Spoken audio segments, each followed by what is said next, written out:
The hum of machinery in Forge Lab 9 was a strangely comforting sound, an orchestra of soldering sparks, overloaded cooling fans, and the occasional clang of someone swearing after dropping a wrench. Dr. Vera Anand sat at the center of the chaos, sleeves rolled up, eyes fixed on a cracked circuit board like it was a puzzle only she had the patience and audacity to solve. "Hand me the tape," she muttered. A roll of duct tape slid across the desk, catching against a discarded microdrive before stopping at her elbow. She tore off a strip with a practiced rip and pressed it down with the precision of a surgeon. Above her, a monitor flickered to life, a green line pulsing to a rhythm that made her grin. "You're a miracle worker, Vera," said Eli, one of the younger techs. He was 22 and still believed that space was something you could understand. "No," Vera replied without looking up. "I'm a stubborn woman with trust issues. That board shouldn't work. But now it does." The room buzzed with muted excitement. Outside the thick windows of the underground lab, Earth's upper atmosphere shimmered with alien interference. Blue static clouds rolled like ocean waves, disrupting satellites and frying advanced circuitry with the ease of flicking off a switch. The invasion hadn't begun with a bang or a death ray. It started with silence, followed by mockery. 3 days ago, the Zarnathi ships had arrived, descending from orbit with elegant, fluid-like movement. Their hulls were polished silver, rippling with living circuitry. The global transmission they broadcast was less a declaration of war and more of an insult. "We admire your spirit," the alien emissary had said in a voice smoother than any machine-human hybrid Earth had developed. "But your methods are quaint. We invite you to surrender, so that your species may be preserved as a cultural curiosity." The transmission was followed by a network purge that disabled 90% of Earth's defense grid. And now, Forge Lab 9, once considered a backwater retrofit facility for obsolete war tech, was one of the last operational labs on the continent. Commander Dax Reese entered, boots pounding against the steel flooring. His uniform bore grease stains and a burn mark near the shoulder. He looked like a man who'd slept in his armor and dared the world to question it. "You rerouted power to the relay stations?" he asked, voice gravelly. Vera nodded. "Using surplus analog switches and a thermal bypass. It won't last, but it'll hold."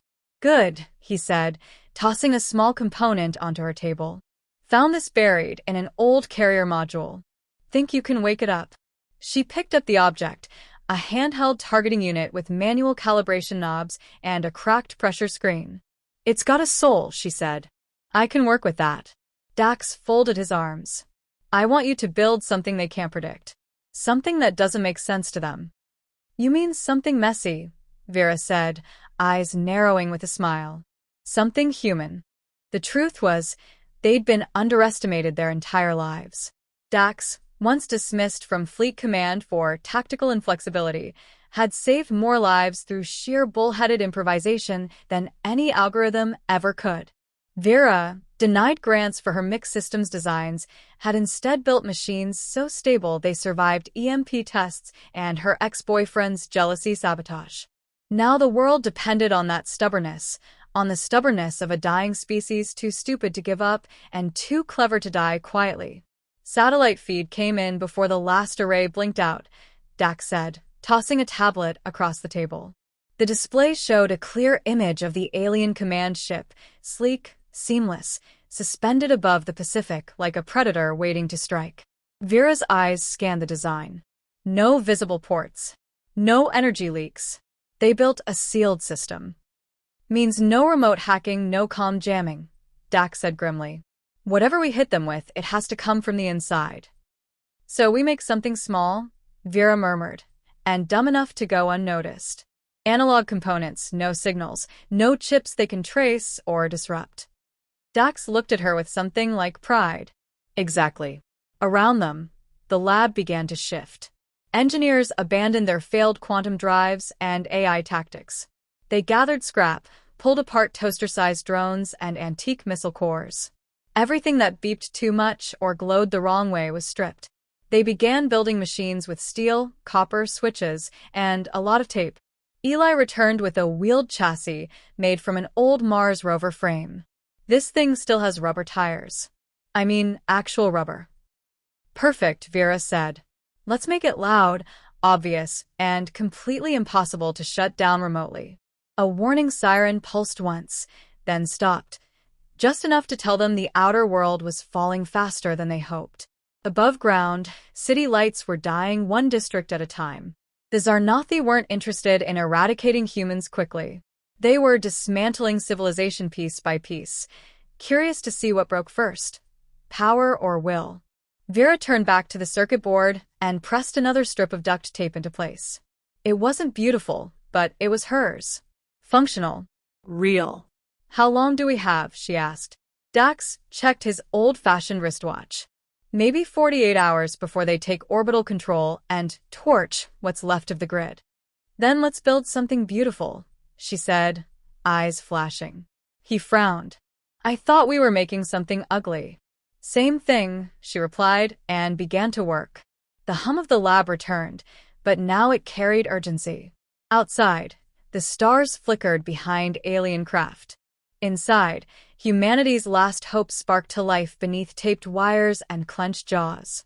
The rain didn't fall anymore. Not since the sky had turned to static. Forge Lab 9 operated beneath the surface, sealed in reinforced alloy and stubbornness. The air smelled of ozone and solder.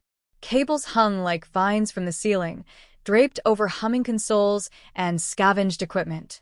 Somewhere above them, the world continued to shut down, city by city. Not from explosions, not from fire, but from silence. The Zarnathi were winning without ever firing a weapon. Vera crouched beside the rover chassis, frowning at the sensor array. Again, she ordered. Eli pressed the button. The machine stuttered, hiccuped, then shuddered to life. It lurched forward with a groan like a dying elephant. That's horrifying, Dax said from behind her. Vera didn't look up. Which means it's working. The rover, now nicknamed Gremlin, wasn't built to be elegant. Its guts were a Frankenstein mix of obsolete parts, duct-taped tubes, and mechanical levers that clanked when it turned. But it could move through electromagnetic dead zones, navigate by heat and sound, and communicate through vibration code, a nearly extinct method developed during World War II. Most importantly, it couldn't be hacked, tracked, or shut down by alien algorithms. What's the plan for deployment? Dax asked, arms crossed. Vera stood and wiped her hands on her coat. We sneak it into their main ship.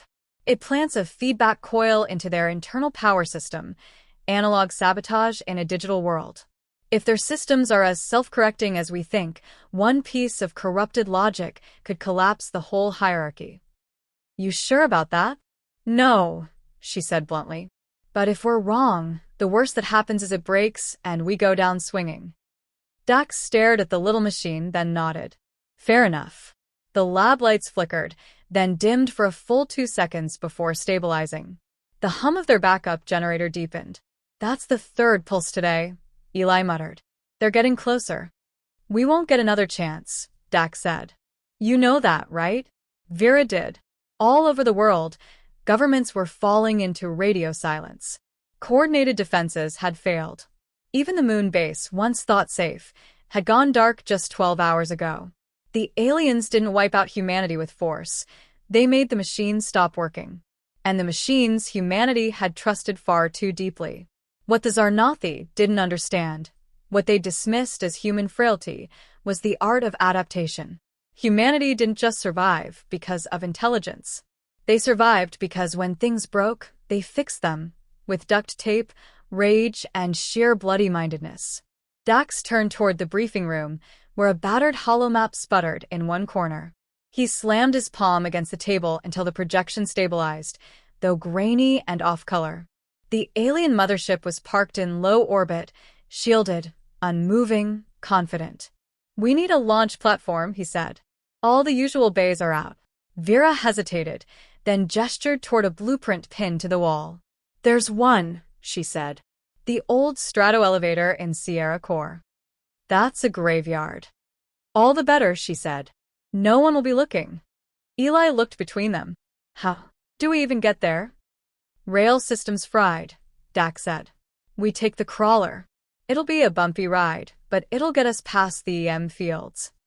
Outside the lab, under 20 meters of reinforced steel and forgotten bureaucracy, sat the last functioning all-terrain crawler on Earth. Its control system was analog, its power source thermal, and its body armored with repurposed tank plating. It drank fuel like a dragon and rumbled like a dying god. "We'll load Gremlin, strip down to what's essential," Vera said. "I'll ride in the back to monitor systems. Eli can drive." Eli's eyes widened. "Me? Why not you? You still have 2 working knees." That night, the lab was quieter than it had ever been. The crew was down to 10. Those who stayed had said goodbye to families through static-filled channels, or, in some cases, with only a recorded message and a cracked photo. Nobody slept. Sleep felt too much like surrender. Before dawn, though they couldn't see it, they sealed the lab.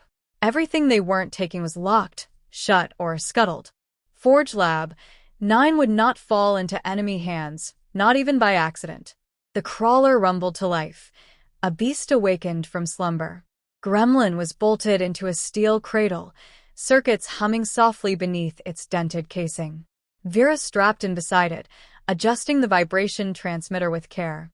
Dax rode shotgun, a battered sidearm slung low on his hip, not because it would work against aliens, but because it made him feel like himself.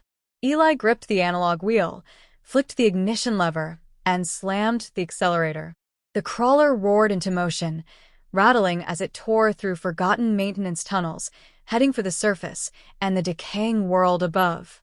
Hours later, while the Earth slept in digital silence, a battered, duct-taped rover trundled toward the only hope humanity had left. The aliens had mocked Earth's tech. They hadn't yet seen what happened when it got angry.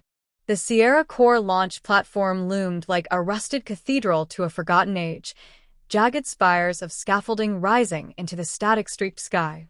Dust and twisted metal blanketed the ground, relics of a once-proud orbital elevator reduced to bones and echoes. But it still had one thing left, the slingshot launcher. Ancient, mechanical, absurdly over-engineered, and untouched by alien interference because no one thought to use it anymore. Vera stared up at the tower, wind tugging at her coat. "It'll work," she said quietly, as if daring the universe to argue. Behind her, the crawler wheezed to a halt. Its treads were coated in ash and engine grease. Gremlin remained secure in its launch casing, waiting like a patient animal. Dax emerged from the side hatch, stretching out his shoulders with a grunt. "You're telling me this death trap can still launch payloads into low orbit?" "With enough math and prayers," Vera replied. "And duct tape?" "Obviously." Eli clambered down next, cradling the launch control box like it was a child. I spliced the manual ignition wires through the analog fuse grid. "It's ugly, but it's ours." They worked in silence for the next hour. Dax climbed the tower to prep the counterweights while Vera calibrated Gremlin's rudimentary targeting systems.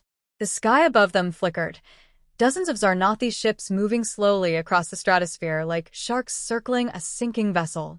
One of them was the command ship, elegant and arrogant, cloaked in shimmering particle fields. "Sealed tight," Vera murmured, scanning the telemetry feed.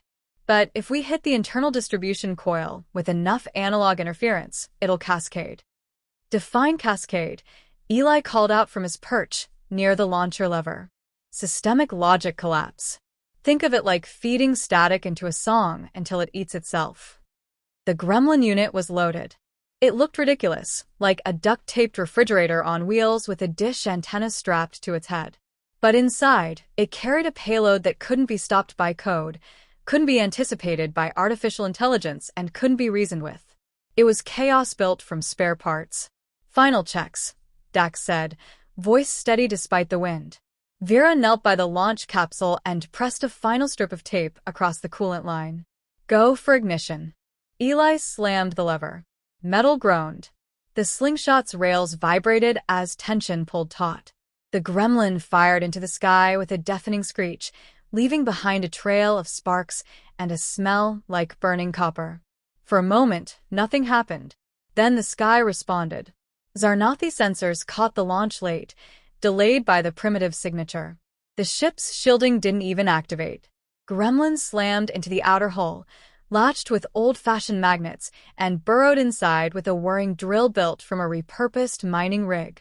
Inside the enemy ship, sleek corridors lit in cool blue were suddenly filled with smoke and analog static. Gremlin deployed its payload, a compact analog coil spinning with magnetic chaos, disrupting the alien network with a low-frequency scream that no algorithm could interpret.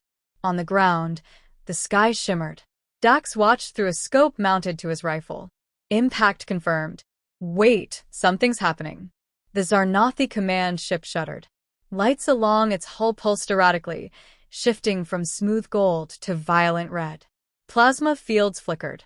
Nearby drones dropped out of the sky like dead birds. The great ship began to list, slowly, like a wounded animal. They're trying to reboot, Vera said. But they can't isolate the interference.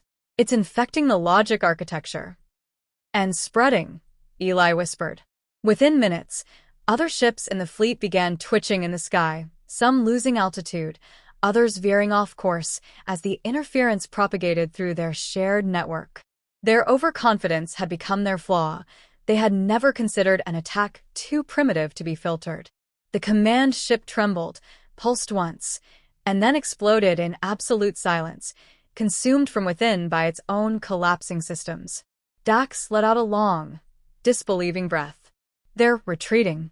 All across the sky, the alien ships turned, one by one, and began to ascend, fractured formations limping back into orbit like predators nursing wounds they couldn't comprehend.